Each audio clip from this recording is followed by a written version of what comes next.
Hi y'all, welcome back to the garden. So today we're going to be doing what I think is going to be a fun video for those of you who are interested in fertilizer injection, but want to do it easily without, power or moving parts or any of that thing. So last year I purchased this EZ-FLO fertilizer injection system just to test it out.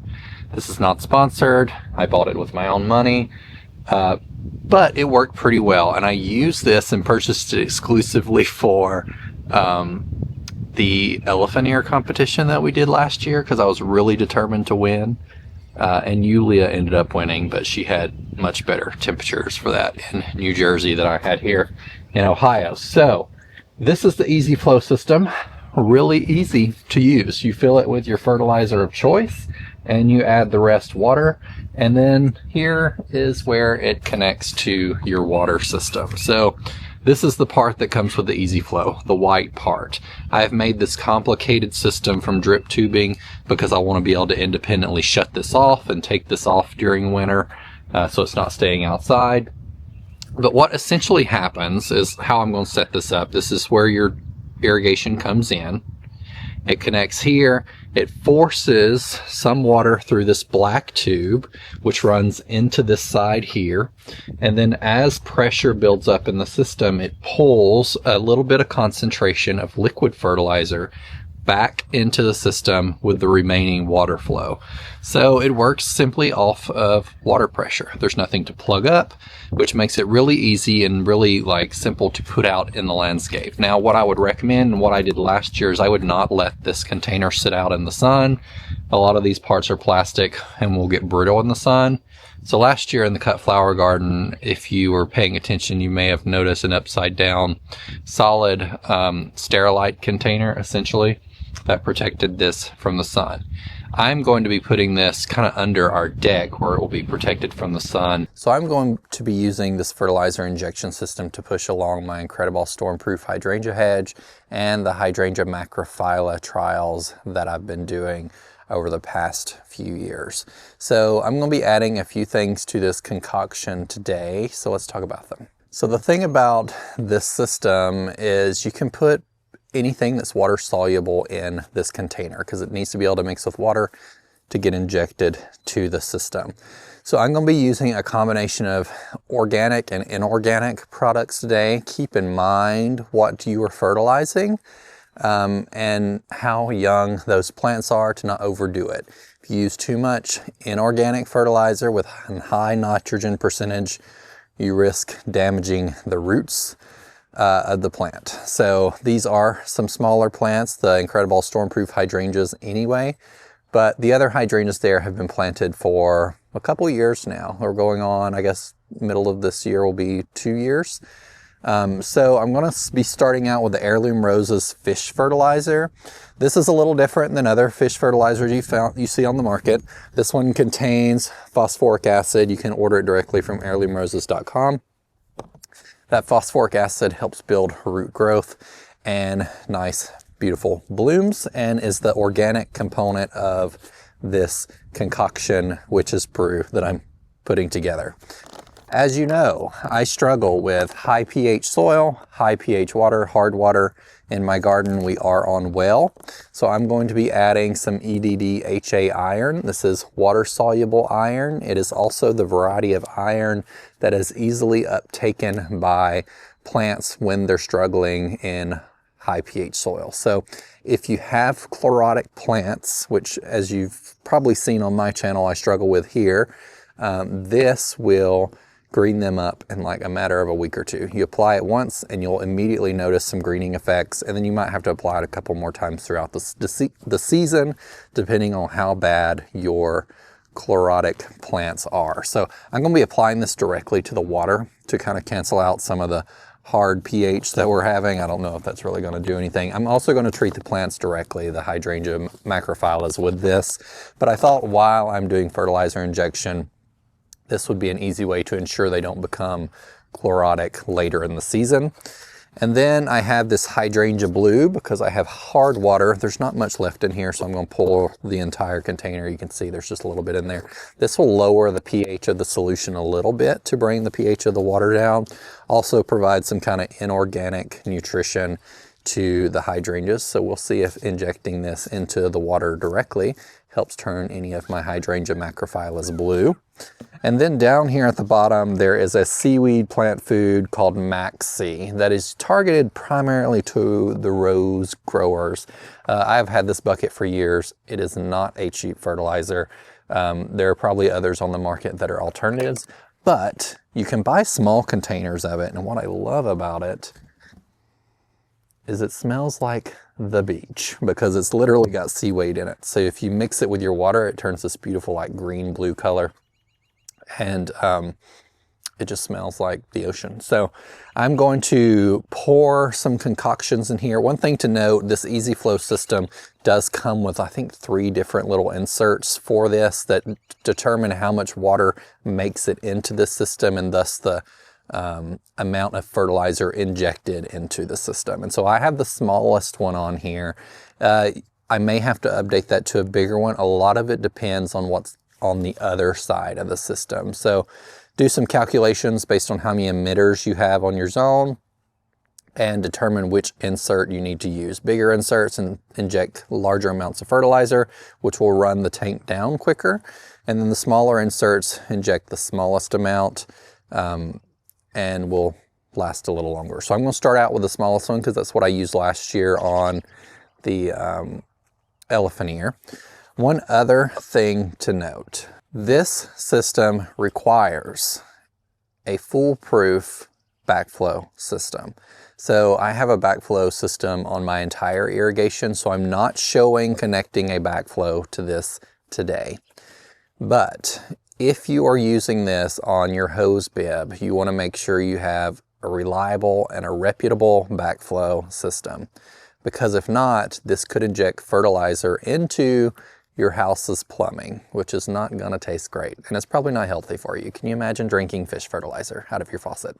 The risks are probably low, but if you have any type of weird plumbing situation in your house where things could get sucked back through the hose bib, that is an issue you should address. Just a caveat, a warning there. You will not, as I mentioned, see me using one today because I have a backflow system, a copper or a brass one at the beginning of my irrigation system, which stops things from getting into my house plumbing or my well. So just big caveat there. You always want to use a backflow device before really any drip irrigation, just to prevent those issues, but especially if you're fertilizing or injecting anything into that drip irrigation system. Now, I'm using this on drip irrigation. This is completely because it connects to a regular hose bib. You can use this on a just water hose at the beginning of your system. You can connect it between the hose bib and the water hose to fertilize directly from your water hose.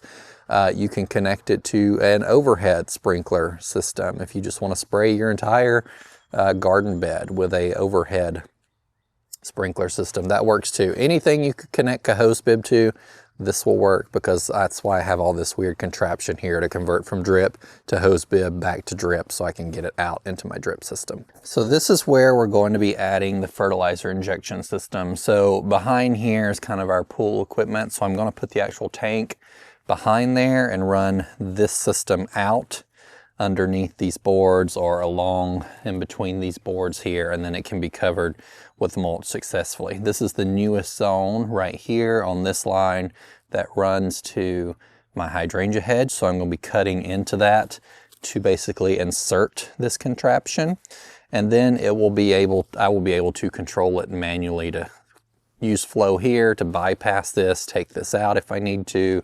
If it breaks and stops working, I won't have to do necessarily any work later. Kind of just future-proofing this a little bit to make it easier for me. And it took me like 10 minutes to put this together with some parts that I already had on hand in my irrigation toolbox. So I'm going to run this from the back, and then I will check back in and show you how this works when I activate the system. Now, I mentioned the backflow device. This is a situation where the water is flowing uphill. So this is also especially important to have a backflow device when water could travel back towards you with pressure. It's important regardless, but especially important in those situations. Do not do this without a backflow device. All right, I've got the device back there, and I'm going to add it up here at the top, kind of behind these daffodils.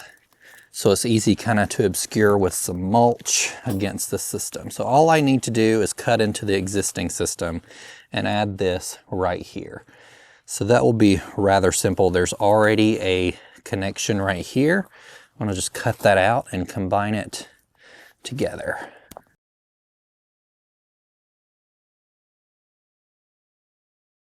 All right, I brought some landscape staples, just what I use for drip irrigation, to pin this down.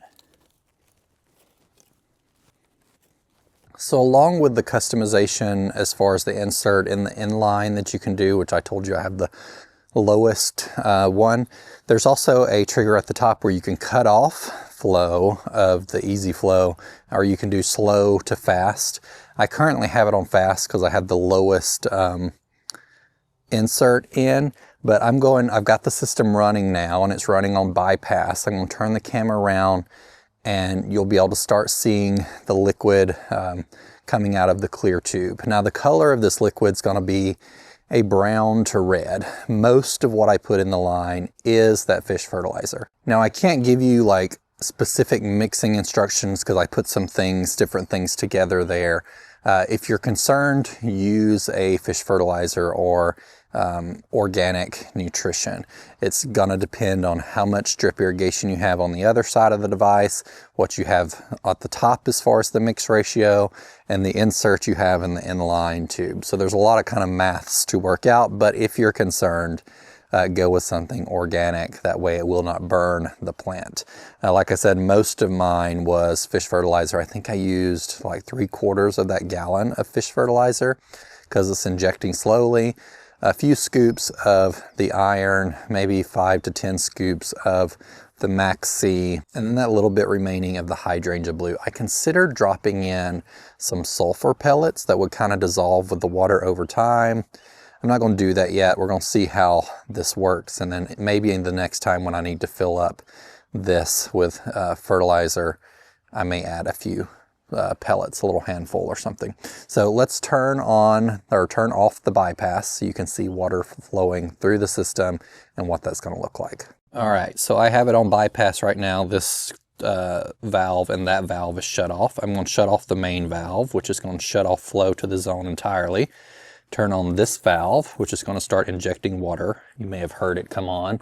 And then turn on this one so water will start passing through the system. And you'll slowly see, it may take it a couple minutes to actually get through, but water will start creeping through here and it'll be a different color. You may be able to see some air bubbles coming through here, the system now, and you can hear them working their way through the water. While we're waiting on that, because it can take a few minutes for the system to fully prime and start pushing out fertilizer, and depending on the color of the fertilizer that you're using and the injection speed that you're using, you may not actually see the color of the clear line change color because it's introducing just such a small amount of fertilizer through each drip. I'm kind of watching the air bubbles come through as we're seeing them to see if we're getting any color change. But what I wanted to mention a little bit about how the system works is as it pulls fertilizer in the mix from the bottom and it puts new water in the tank at the top. And so you'll be able to tell when the fertilizer mixture is completely gone, although the tank will be full, because the tank will be completely clear and it'll be full of just clear regular water. So that's a little bit how this system works. It doesn't mix new water and completely continuously dilute the mixture. It pulls from the bottom and puts fresh water on top. So kind of interesting, like sciencey stuff. So I'm going to let this run for a little bit and I'm going to come back and show you when the tube changes color, because when you're running drip irrigation and there's not a ton of drip irrigation on this line, it emits so many gallons per hour. So it can take a while to appropriately prime to come out. If you were connecting this just to a hose, it would have come out quicker. And I probably should have added a little valve where I could do full water flow out of it to get it up to system pressure quicker to show y'all, but this is a live demonstration. So I'll be back when I can show you where the watercolor has changed flow and it has become to appropriate pressure to start truly injecting fertilizer. All right, about time I had become impatient enough that I was going to go add another valve so I can eject water from the system quicker to get it to prime. It is fully prime. The change in the color of the water is very faint. Like I mentioned, this injects just a little bit of fertilizer as it gets water through it. So let's take a look and I can show you kind of what that change looks like. So you can see, I'll put a before on the screen and now you can see an after. You can see some accumulation here of some fish fertilizer along where that pipe meets that inlet. And you can also see kind of some darker speckles or some brown looking speckles along the tube, which is also that fish fertilizer. So it is fully primed and injecting into the system. I'm also no longer hearing air, which I was hearing before as it was coming to prime, injecting air into the main line here. So this is up and running. Now, how long this will run with fertilizer totally depends on all of those things I was talking about earlier. How fast you're running the system, the sizing of the inlet that you have that are options, and the number of emitters or what you're pushing out on the other end of the system. So it could last a month, it could last 10 days, it could last a couple days, depending on how much you're using it. So I typically run my drip systems like 30 minutes at a time, 20 to 30 minutes in the spring, not so much. I will be running this a little more so I can get fertilizer on them when these plants are doing most of their growing. And I will also do some granular fertilizer around them as well.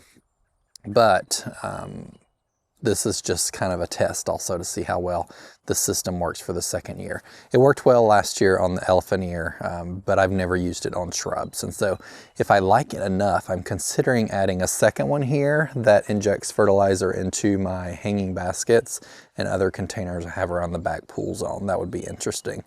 But they make them all sizes. So like I mentioned, this is the 2 gallon. They have a 1 gallon that's smaller. I figured that would require me to refill it too often and then it just wouldn't be efficient for me. And I think they have some bigger options too. But 2 gallons seems like prime sizing for me based on the zones or the size of my zones and what I'm using it for. So the zone just finished running, so it took almost 30 minutes for it to prime. That's why I would probably recommend you do a little offshoot, and I'm probably going to insert that anyway, just so I can get it to prime quicker. I don't want to waste an entire run cycle on just priming the system, because it injects just a little bit of water into the tank, and that tank has to completely fill with water and then also come to pressure before it starts pushing out fertilizer. So over 30 minutes, you see how little actual injection of fertilizer it did over time. So let's take a look at the drippers and you can see how it's working. So here are all the 2 gallon emitters I have on these Incrediball Stormproof. You can see they're pushing out a little bit of water, and knowing that each one of these has just a little bit of nutrition in it as it's running is great. So that's it. I hope you learned something today. I like doing these projects because they're simple. They don't require getting power to somewhere or getting water to somewhere necessarily. You can just implement them easily into the system you already have, and it's relatively inexpensive. Like I said, I bought that last year. I think it was $130 to $150 for the 2 gallon size one. It may be more now. But for a hands-off approach to fertilizing things you already have set up in your garden, it works pretty well. Thank y'all for joining me, and remember, be a light. Take care.